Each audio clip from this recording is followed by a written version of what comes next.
I had a celly this one time. I don't know, we were cellies probably a month, and he was a cell warrior. What a cell warrior is just someone that gets at the door while the door's shut and just talks shit. Sometimes it's playful, sometimes they're for real. But 9 out of 10 cell warriors don't do nothing. When the door rolls, they get to running and nothing happens. And it's just passing time. Well, this one black dude, I don't know if he was, I don't remember if he was a Crip or a Blood, but he was one or the other. He was talking shit to, I don't know, the Westicos or Mexican Mafia or somebody. But he's talking hot shit. I'm talking about he's talking shit. Talking about stabbing and kicking ass and all this old crazy stuff. He's banging the door and mule kicking the door, which is where you put your back to the door and you kick it with your foot.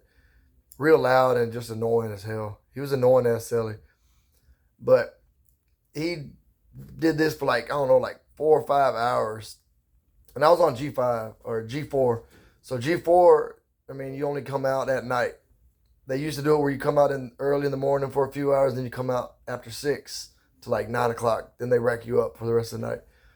But at the time, they had took away the morning rec. So you go outside, like outside rec for 2 hours, and then you get day room rec for like 3 hours at night. So he's talking shit all day long, all day long.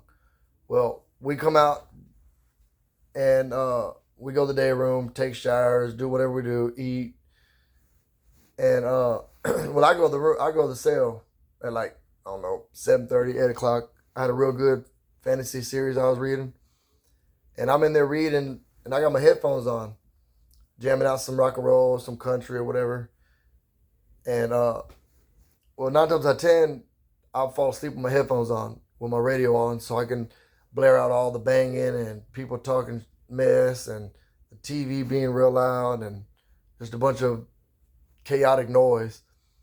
So I guess I fell asleep and I could hear him out there arguing with these people and they're arguing back, but ain't nobody really trying to do no punching or nothing because the laws, I mean, the laws were in the building. So there's a picket right there and they can see everything. And they're arguing and they're talking shit. The blacks are talking shit to the Mexicans. The Mexicans are talking shit to the blacks. And I mean, this is ongoing all day, every day thing. So it's nothing new. And well, I put my headphones on. I'm reading my book, I don't know, an hour or whatever, 2 hours. And I fell asleep. Well, I woke up. He came in, shut the door. He made something to eat. And then he went and started writing a letter or something. Well, some of the laws, I guess we say they're cool because they'll roll the doors and let people in and fight and all that. As long as when they tell you, hey, stop, it's done, you stop it and it's done. They don't. They just let y'all do some little fighting and get it out the way. One, they probably enjoy the fighting, seeing it, and two, it keeps the drama down a little bit because it's people are able to relieve the stress and do all that stuff. So I don't know what time it was, but I'm laying there, dozed off, and all of a sudden, someone fell on me. So at first, I was like, man, what the fuck? I start pushing them off me. I'm like, man, get off me. And then I start like someone threw water on me. I got water splashing all on me and all in my eyes, and my headphones done came off, and I hear other people in the cell. And well, what was going on is the laws rolled the door, or maybe the black dude, maybe he rigged the door because you can rig the door like you put some plastic pieces off the razor inside the door, and then you take an old shampoo bottle and you squeeze it and you flatten it real thin, and you can wiggle it in between the door and the where it locks, and you could lift it up and the lock will lift up. So he could have did that, or the laws could have opened the doors. I don't know, but all I know is when I woke up, he was laying on me and they were fighting, and the two Mexican dudes were stabbing the black dude. I'm talking about they were stabbing the shit out of him because there was blood all over me. And I don't know how long it went on. It went on like 5 minutes. And in prison, a 5 minute fight, that's a long fight. Most fights in prison are like 30, 45 seconds, a minute. You might get a minute and a half before you wore down and you just like exhausted. or the laws come in and break it up, get the gas in, and everybody get on the floor and all that other stuff. Well, when it was finally done, well, the laws came in because the pickers right there, they could see pretty much all the doors. I guess they seen the door open, or maybe they saw the two Mexican dudes come in. But all of a sudden, like 10 laws came in, and them cells ain't very big. I mean, they're decent size for prison, I guess. At least the unit I was at, because it was a newer facility. It was built in the 90s, and the ones that built in like the 1800 or 1800 and like the early 1900s and 50s and shit like that. I mean, they're small cells and little bitty, and my little rabbit's messing with me, and so it's a decent sized cell, but with me, this black dude, he probably weighs like 220, 230. The two Mexican dudes, I mean, they're about my size. And like 10 laws come in. So it's crowded in there. They're throwing everyone down and gassing. And I mean, when you're in that little bitty cell and they're spraying that little pepper spray shit, which is some bad shit. They're spraying and gassing, and they come in, they throw the black dude down, they throw the Mexican dudes down. Get out of my way, rabbit. And they grab me and throw me down. And they're not, oh, here, buddy, just laid it. No, they grab you and they slam you on the ground, slam your head on the ground. They get to punching on you if you try to fight you, if you try to like resist. Hell, they'll hit you anyways. You know what I'm saying? Any reason they can, they'll start hitting on you. And they locked us all up. We all went to PhD. I mean, the black dude didn't die or nothing, but they stabbed him probably about 20 times.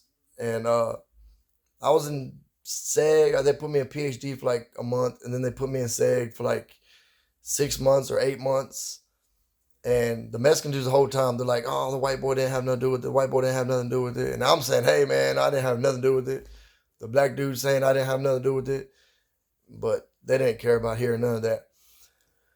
So they left me in SEG for like 6 or 8 months. And I was able to make commissary back there after 30 days, 45 days. I was able to make commissary. So I was eating and had coffee and all that stuff, right of my people. But what it boiled down to is that dude, the black dude, I mean, he fights, but there's some things you do say and you don't say in prison. And the one thing you don't say is you bring up shanks or I'll stab you or all that other stuff. You don't say stuff like that. If you're going to fight somebody, fight someone. I mean, because just because you got a shank don't mean the next man don't. I mean, you got a shank, you can guarantee 30 other people in the wing got a shank. And the pods over there, there's like 7 building. It'll be G, H, and I wing. And G wing will have G wing 1 section, G wing 2 section, G wing 3 section. They're each their own little enclosure. And there's 3 tiers. Come on, rabbit, get out of my way. Go, Hazel. My niece is Bunny Rabbit. And but there's 3 tiers. And there's 8, 16, 24. So there's 48 people on a block. And you guarantee out of 48 people, you guarantee 30 of them got shanks. So he messed up by arguing with a big gang, and a gang known to be stabbing and having shanks. And then 2, I don't even think he had no shank. He was just talking out the side of his head like, dude, you just dry said that shank stuff. And then you roll your door, or they pop the door, the laws roll the door, however the door got open. And then here you get stabbed 20, 30 times. But they end up moving him. They care flatted him out to the hospital. And he was off the unit that night, feared for his life or some. I mean, a lot of people, when they get into stuff like that, they're like, oh, I fear for my life. Well, you didn't tell these people before you feared for your life that you put yourself in that situation. Because if you go to prison and you're just talking shit to people and raising hell, and yeah, it's going to be a rough time in prison. When I first went to prison, my little girl passed away, so I stopped caring. So I went in with a lot of anger. My first 2 steps in that door, I was like, hey, man, I got anger issues. Let's go and get this out the way. Get out of my, stop biting my feet, rabbit. And rabbit be picking on me. Go away. But uh, if you go into prison with anger and aggression, you can guarantee to find aggression and aggravated people that want to do the same thing you want to do. Now, let's just hope you know how to do more than what they do. Because if you go in there not knowing how to fight and you go in there with aggression and rage and all that old stuff, by the time you get out, you will be knowing how to fight because they're going to kick your ass left and right until you learn how to fight. And if you do know how to fight, then that's cool. You might be a knockout artist. I mean, one hit a quitter type dude. But he learned his lesson. Stabbed 20 or 30 times.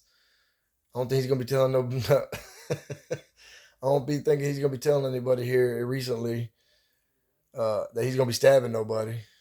So they stabbed him all in the stomach, the sides, the arms, the neck. They said he was lucky he didn't even die. I was covered in blood too. I had my little old T-shirt on because they don't let you wear these in in prison.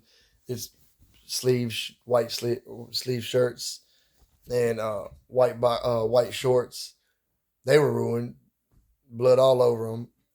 And when you go to PhD, they don't really let you laundry. Sometimes the water don't work, so you might be in a cell when the toilet don't work or the sink don't work. And prison is not a place you want to go into, especially not going in and talking about I'm gonna stab you or all this other extra sideways stuff, talking outside of your head. But that's one of the days.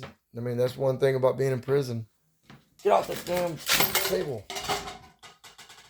damn rabbit.